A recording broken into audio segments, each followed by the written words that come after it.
கிறிஸ்துவுக்குள் அன்பான கர்த்தரது யாவும் இயேசு கிறிஸ்து நாமத்தினாலே இந்த காலை வேளையிலே உங்களை வாழ்த்தி ஆசீர்வதிக்கிறேன். கர்த்தருக்கு சித்தமில்லாத கேட்கும் போது அவர் காத்திருக்க வைப்பார்.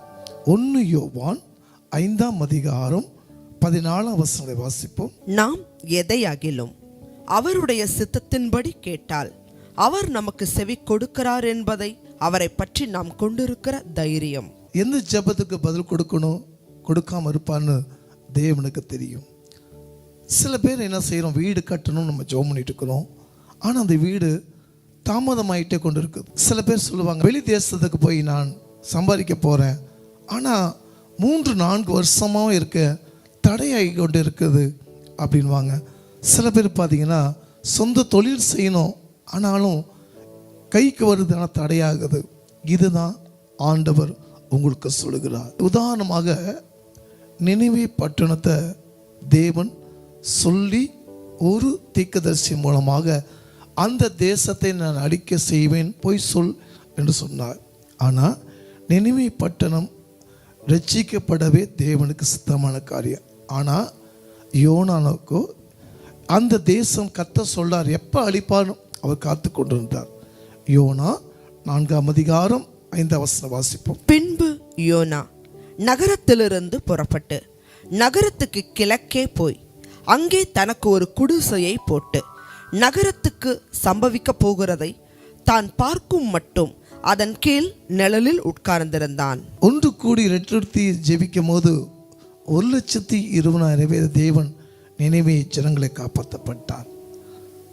ஆனால் யோனாக்கு என்ன செய்தார்னா, சொன்னார் ஏன் அழிக்கல அப்படின்னு உட்காந்து காத்திருந்தார். இதுதான் உன் நினைவு என் நினைவு இல்லை. அதே போல எலியா கொண்டு ரட்சிப்பு ஒரு பெரிய சத்தத்தை வச்சிருந்தார்.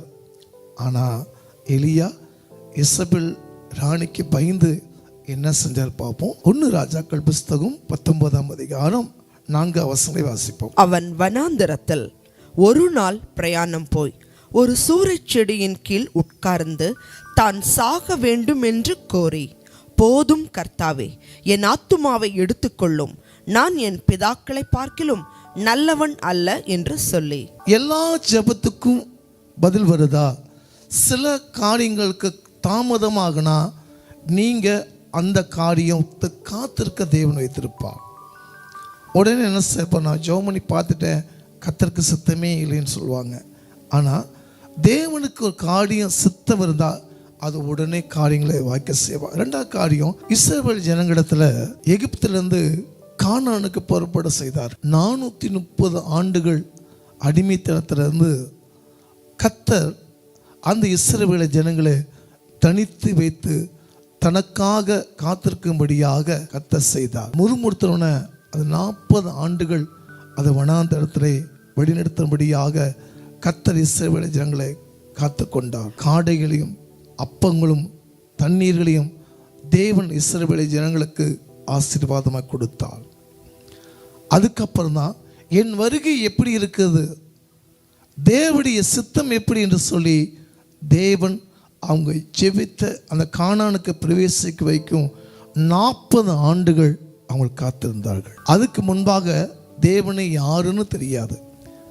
அப்போ பார்த்தீங்கன்னா 7 ஜாதிகள் 31 ராஜாக்களை வென்றெடுக்கும்படியாக இந்த இஸ்ரவேல் ஜனங்கள் செய்து முடித்தார்கள். எபிரேயர் 3:9 வாசிப்போம். அங்கே உங்கள் பிதாக்கள் என்னை சோதித்து என்னை பரீட்சை பார்த்து 40 வருஷ காலம் என் கிரியைகளை கண்டார்கள்.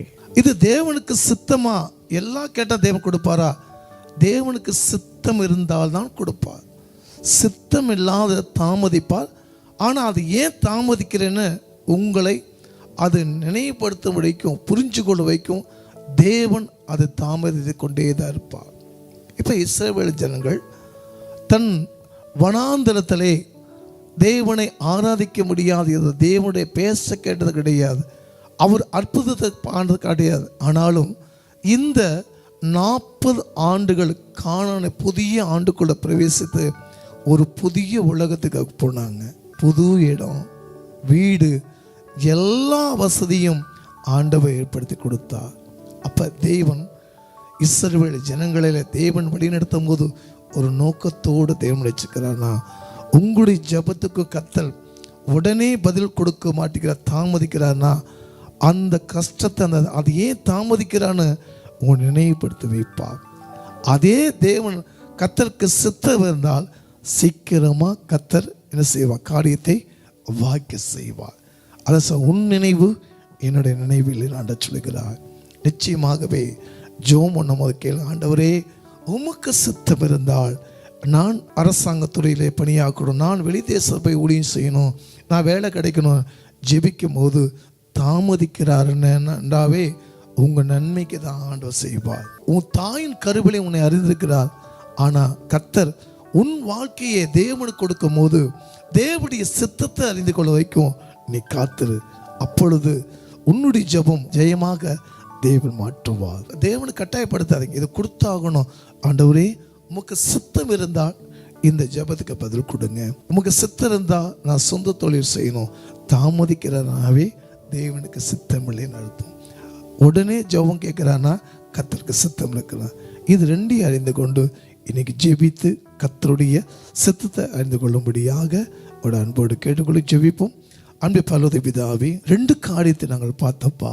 பிள்ளைகள் எதெல்லாம் ஜெபத்தை காத்திருக்காங்களோ இன்னைக்கு நல்ல ஒரு செய்தி கொடுத்து தெளிந்த புத்தி உள்ளதாக அந்த வசனத்தை புரிஞ்சுக்கணும் பிள்ளைகளுக்கு கொடுத்துக்கா. கொடான கொடி சோதனம் செய்து கொடுப்பா. இயேசுவின் நாமத்தில் நல்ல பிதாவே.